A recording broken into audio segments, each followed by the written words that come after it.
Three, two, one. What's happening, guys? This is Logan Robinson from Here to Spirit, presented to you by NoleGameday.com. We're here live for our instant reaction to Florida State improving on the season to 5-0, beating the Hokies and Virginia Tech 39-17.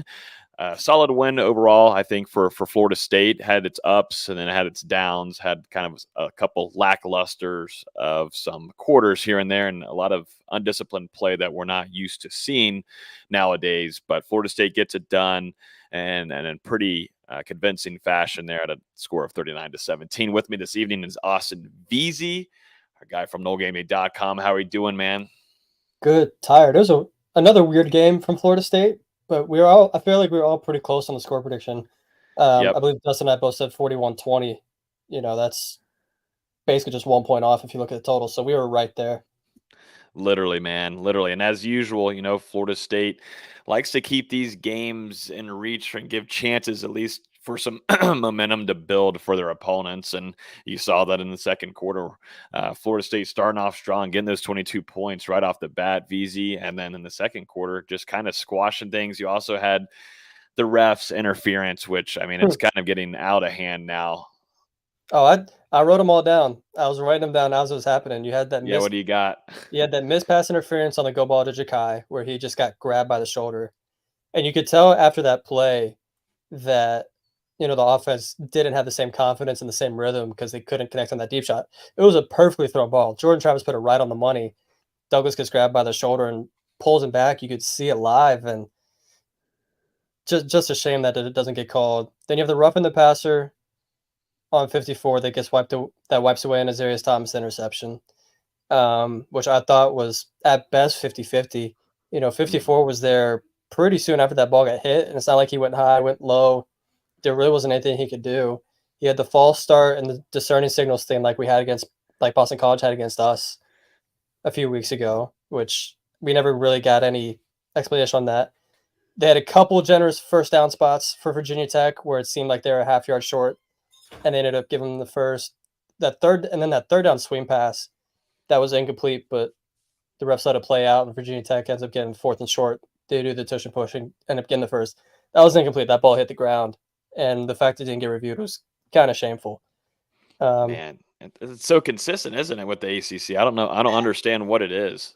But at the same time, FSU has to do a better job of blocking some of that stuff out and closing out drives. But they had, two different drives where they had the drives shut down, one with an interception and one with a third down swing pass incomplete that both get called differently. So, I know a lot of people were shaming on the defense today, but they realistically only gave up 10 points, and those 10 points really could have been 0 if not for some iffy officiating calls.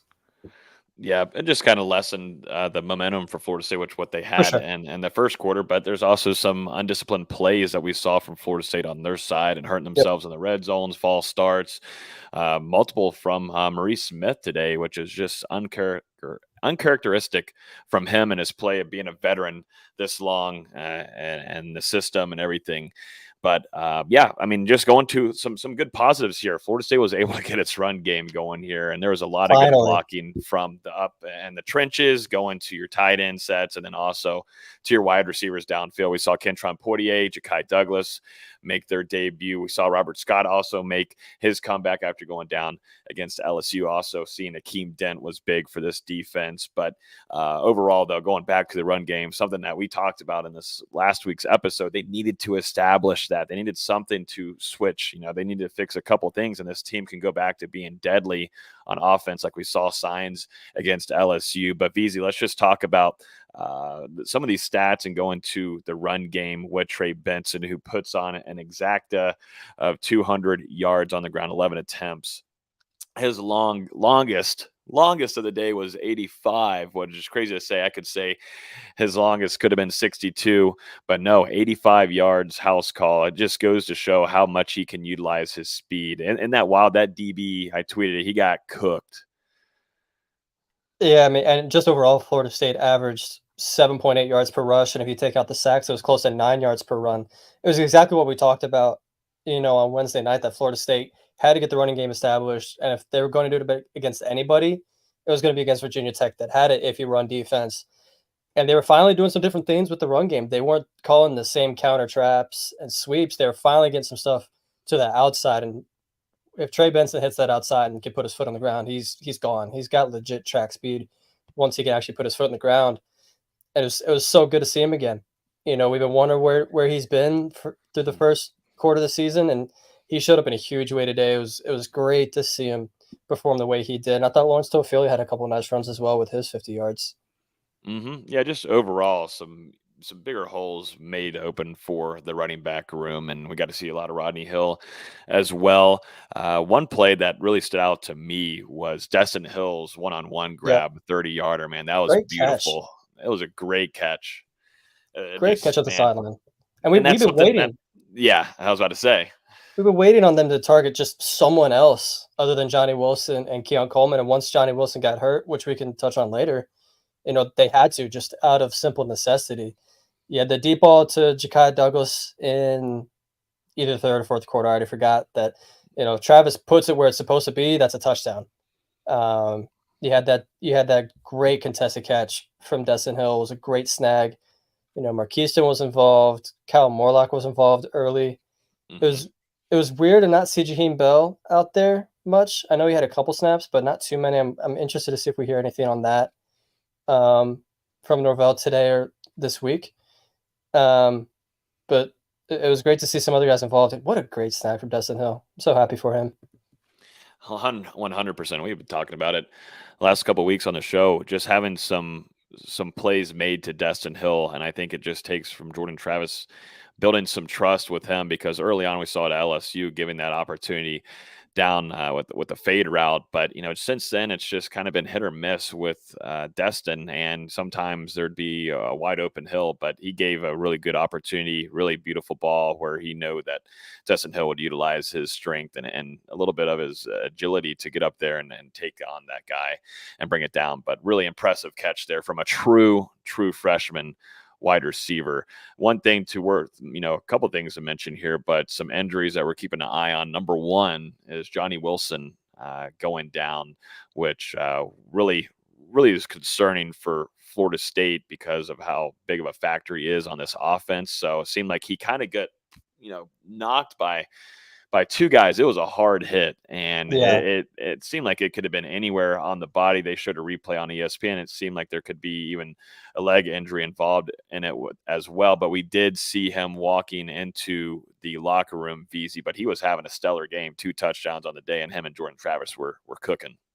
Yeah, I'm really interested to see what or if they even announce what his injury is, but what happened because half of the people are saying concussion, half the people are saying some type of lower leg injury. I will say one of the doctors that was on the field was the doctor who did my first hip surgery in Tallahassee, so he has specialty in lower body, so maybe that's something to watch out for.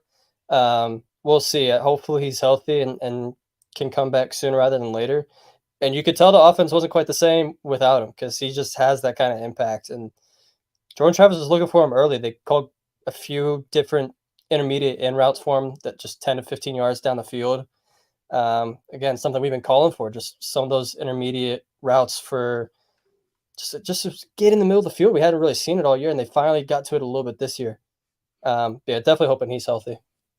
Fingers crossed. I know the chat is worried about it. So if we get any kind of update there from Mike Norvell, he should be speaking to the media as we speak. But I would imagine that we won't get a further really true update until later next week. Mike Norvell kind of keeps those injury things and details on that under wraps for the most part. So hopefully at least Mike can tell us during this press conference here and say it's not severe, and that's kind of what all you want to hear moving forward for him. So Yeah, we'll and see, but it allowed for other guys to step up, like we saw with Destin Hill.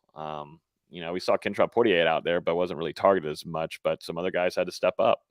yeah, and a couple other guys I'm watching out for. I know I mentioned Jaheim Bell, Tatum Bethune. I hmm don't recall seeing out there at all, and you could tell that they were missing him in run defense. They were getting gashed through the middle, and Omar Graham was out of place a lot. I thought just from the first glance. I'll have to go back and watch it to make sure, but they were missing number 15 in the middle of that defense. And as good as Deloach is, he needs 15 next to him most of the time. So interested to see if anything comes from that as well. I think that would have helped a lot in the run game defense. That's where Tatum Bethune usually will thrive, and that kind of scenario, and definitely for Florida State system on the defense.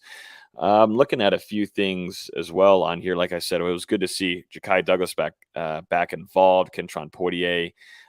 There's a few times too where you're wondering, hey, there is Jaheim Bell out there, but there was opportunities for Marquiston and Kyle Morlock today.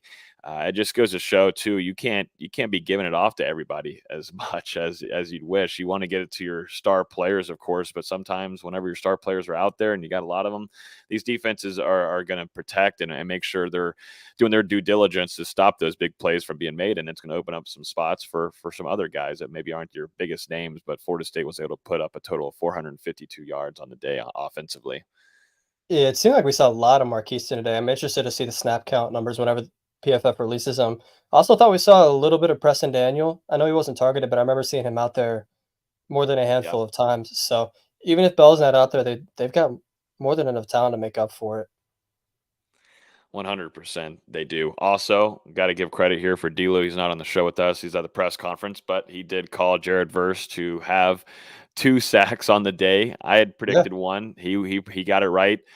nailed it. 2 for 2 there for D'Lo, predicting for Jared Verse to get those sacks. But it was nice to see him kind of find a rhythm there, have that urgency that you've seen from Verse, because there's a lot of things that he's doing right this season. I know everybody wants to look at the stat sheet and look specifically at the sack number, and that's how any edge rusher is practically stereotyped right off the bat. But Jared Verse has made a big time impact throughout the season so far with his pressures and ruining some plays, and definitely in the run game here and there. But today he found the quarterback twice.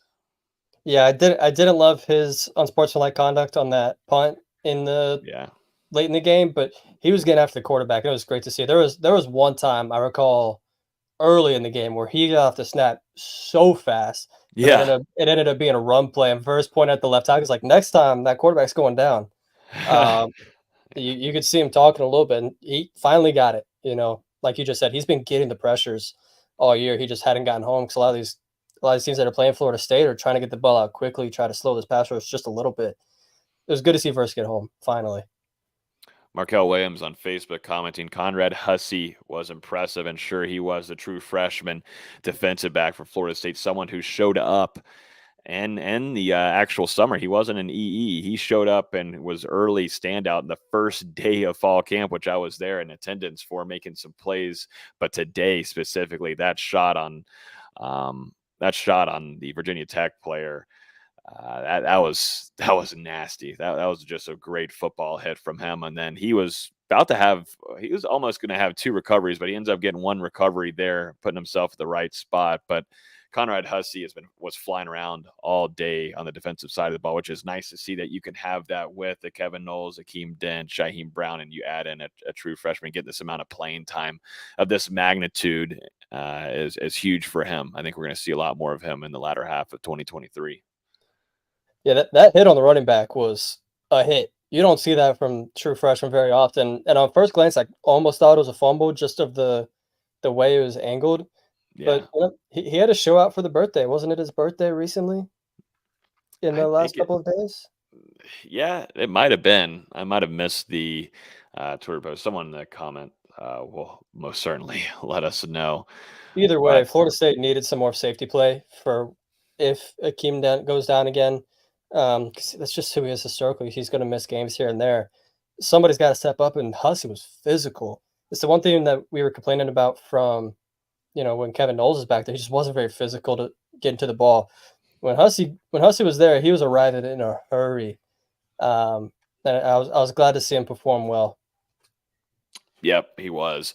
I was looking at too, like Keon Coleman on the day had a lot of targets go his way from Jordan Travis. He gave him a couple shots here and there, and they we're trying to do some things in the red zone, but it seemed like just opened up a lot more opportunities. But I think with just depending on what's going on there with Jaheim Bell, I don't think there's anything serious happening. But I think there's just some different things when you get into games and things switch up and change for you. But yeah, Florida State's tight end room was heavy there, and the usage with Jaheim, Marquise Douglas, Kyle Morlock early on the game, like you just said, VZ at the beginning of the show. and then Preston Daniel. So this tight end room was getting a lot of rotation this afternoon.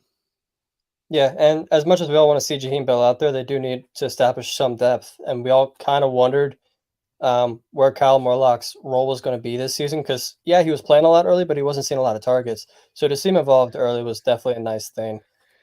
We do also have to shout out Alex Mastromano, the punter, who was just unbelievable today, averaged over 50 yards per punt on his 4 punts. And we talked about it on Wednesday. They've got a dangerous punt returner in Holloway, and he only was able to return one of them. Mastromano did a great job pinning Virginia Tech deep in their own field. Off the top of my head, I think their average starting field position was like the 23-yard line. So Mastromano was doing what he needed to do all game. Yep. He was practically perfect on the day alongside with Ryan Fitzgerald, who stays perfect on the season, to Florida State starting kicker there. So on the special teams, getting some things done on that side. I thought, too, Gilbert Edmond flashed out to me a couple times. I don't know if you saw number 19 flying around, but it just goes to show his athleticism. But that was one, him and Malcolm Ray at the beginning of the game. Those two in the trenches. Pat Payne had some flashes as well, but it seemed like Malcolm came to play, and most certainly Gilbert Edmond off the edge. Yeah, Edmond definitely flashed that athleticism. There's a couple times where I thought he got too far up the field and it allowed Jones to run around a little bit. But yeah, that athleticism clearly pops, and he could run with most running backs and quarterbacks, which is rare for someone his size at what 6'5", 6'6". I mean, he's huge. Yeah, no joke at all. I'm trying to go to a few more things here, and if you guys have any questions or some topics, feel free to throw in here. I know y'all want to get our thoughts on the rankings after Texas lost today, being ranked number 3 in the country. Phenomenal game. I don't know if you got to see. I think you were tweeting about it, VZ, Yeah. because that was going to be transition us into FSU, Virginia Tech on ABC. But phenomenal game. Oklahoma there at the very, very end of the fourth quarter comes back with a touchdown strike to take down the Longhorns in number 3 Texas. That was a hell of a game. The Red River rivalry rarely disappoints. First of all, we need to talk about the noon slate in general. There were so many good noon games to start the day. We had 2 different laptops going, the TV going. You know, we had every game possible going, and that game was awesome. I wasn't even that mad that it was leading into the Florida State game because at least they put the FSU game on ESPN News. I could have them going separately. But yeah, Oklahoma showed up and showed out in a big way. You know, I kind of had that feeling that after losing to Texas 49-0 last year, they were going to come back and make a statement. And make a statement they did. Texas hits that field goal with under a minute. Oklahoma says, all right, comes right back down with a touchdown. It was such a great football game. Yep, and we luckily got to see them play last year in the bowl game, and you could see the signs of growth that Brent Venables was having throughout his season and the way that they finished off their year. I think Brent Venables is going to have a lot of success just because of his defensive mind, but really if you get the offense going, he's got a quarterback with Dylan Gabriel. It's a team to watch out for moving throughout the rest of the season for their conference. So that was a really big win. But of course, Texas going down, Florida State should move up a spot. They're ranked number 5 in the country for the Seminoles, should move up. We'll see how the AP poll shakes out, but that's kind of where you're at right now. And the guys above you, if they fall, then you should be moving up. And I'm interested to see too where a lot of these voters are going to put Oklahoma after that performance in a rowdy showdown of the Red River rivalry. For sure. And I know a lot of people say Florida State's not a top 5 team right now, but who is? It's one of those rare years in college football where just no one's elite. There's a whole bunch of good teams, but everybody's got flaws. And, you know, Georgia and Kentucky either just kicked off or about to kick off. We may see Georgia lose tonight because Kentucky's not a bad football team, and Georgia really hasn't shown anything. There's just a lot of really good football teams and nothing elite. So, you know, if the voters want to put Florida State top 5 for beating LSU, for beating Clemson, and handling their business elsewhere, I don't think there's a reason they shouldn't be top 5 because I don't know who you could argue to put ahead of them. Yep, it's going to be more entertaining when we get to college football playoff rankings here in a few weeks. That's going to make it a lot more interesting. The AP poll is just going to be relevant for just a couple more weeks, and things are going to shake up here. But yeah, what a game that was before Florida State faced off against Virginia Tech. But we're going to continue to monitor a couple of these injuries, of course, with Johnny Wilson. Didn't get to see much of Tatum Bethune, but you really want to have him back available. Then also Azrae Thomas got dinged up. Didn't get to see it on the play. Dustin was updating us on his Twitter account. He went into the trainer's table, came out, and then went in the locker room, then came back, but had his helmet on in his hand. So I don't think it's anything severe to worry about. And they were allowing a lot of some of the youngsters to get in, like Quindarius Jones. We saw, of course, Conrad Hussey quite a bit, but maybe they just didn't want to risk it anymore, VZ, and Yeah, not kind of hurt anything more than you need to, you know? for sure. And with the depth you have at a lot of places, it makes sense to get some of these guys reps. I just wish the run defense was a little bit better. I know we haven't talked too much about the negatives, but the run defense has to be better. I know Tatum Bethune didn't really play, and I know Virginia Tech has a really good rushing offense, but they average 6 yards per carry, and if you take out sacks, it was close to 7 yards per carry. Florida State's got too much talent on the defensive line to let that happen, and it was kind of like I was saying in the preview. I'm kind of worried that if Florida State's defense gets attracted to the eye candy with the misdirections and the fake handoffs, and that definitely happened where, you know, all the offense was going one way, Jones would pull it, and he's got 20 yards down the field. So they've still got some things to clean up for sure, but they only allowed 10 points. You can only get so mad at it. I was more Mhm. mad at the kickoff return than anything. Yeah, no, they did allow that to happen, which is very rare to see on Florida State's side. But yeah, that was a pretty impressive kick return to the crib, I must say. But yeah, Florida State is able to win 39-17. They're going to face off against Syracuse. We do not have a time yet for that, but Syracuse comes into Doak. Which, just going off of Syracuse last couple of games, they gave Clemson some fits there at the beginning of their game last week, but nothing too standoutish. But you know what? Florida They, State, like we've they did talked about not this all give year, they got to show up to play. they did not give North Carolina any fits. I can promise you that. Yeah, Um, what did that end up being? 40-7 was the final score of mhm, Syracuse at Carolina. So yeah, I don't think it's that good of a football team, but they're gonna be a desperate football team coming to Tallahassee next week. If I have to imagine, it's gonna be the noon game because if I remember correctly, it was either gonna be noon or 7:30 on ABC. ABC. Yeah, I think And it's North Carolina plays Miami next week, so I have to imagine that'll get yeah. As the long as they prime don't time blow it slot. against Georgia Tech, right tonight. I mean, if they Can you do, I'm not imagine? going to complain. But yeah, Yeah. you have to imagine UNC and Georgia Tech will get that prime time slot. Florida State will be playing at noon next week. Yep, yep. So, really, there was definitely the biggest thing for me was getting that run game going. Hopefully, that kind of Mhm. clears some things, and also included, Florida State has a stretch here until they will face Duke, which is a very physical team, and they've shown that they can play Yep. of that magnitude against really good teams. That's going to be a big test in 2 weeks, but for some guys that you're looking at health wise, maybe give some guys some rest going into the Syracuse game before a big time showdown in Doak Campbell Stadium in 2 weeks. When you face the Blue Devils, you don't know if Riley Leonard's going to be okay. I mean, if it's anything to do with just an ankle sprain or high ankle sprain, man, that is not going to be happening anytime soon. But we'll continue to kind of keep an eye out for what's going on up there at Duke, VZ. For sure, for sure, and hopefully both sides are healthy. Because as much as you want Florida State to win, you want to do it against high quality competition. That's against Riley Leonard, who's one of the 3 or 4 best quarterbacks in this conference. Hmm. Yeah, Florida State. If they can play a full 4 quarters, man, of what we see the potential for, they can be a very scary team. But like you were saying earlier, VZ, there's not a lot of teams in the country right now that want to show that, and they've kind of had their mishaps with some teams that they should be taken down earlier on, and then you can see that they'll end up winning at the end. But Florida State is one of those teams. You can't call them elite yet. Absolutely not. But they showed some signs of growth, I would say, and that's the big reason is because of that run game. So, And that w- first quarter was absolutely an A game. If they can spread that over even yeah, 2 quarters, there's very few teams in college football that can contend with that. They're getting closer. I think today was probably the most complete game they've played. I know some people say LSU, but really LSU was just that 4th quarter where they just dominated. hmm, Um, you could argue this is the most complete game they played, and they've still got a long way to go. yeah. Well, that's going to do it for us this evening. We'll be back here next Wednesday at 7 p.m. to preview Florida State versus Syracuse. They get out a win today, and Doak it seemed like it was a really good atmosphere there as well, sold out. But the Seminoles of Mike Norvell improved to 5-0 on the season for the first time since 2015. This is their 11th consecutive win in a row. they beat the Hokies 39-17. We'll be back here next Wednesday at 7 p.m. Appreciate everybody hanging out with us, and we'll talk to you guys next week. Peace.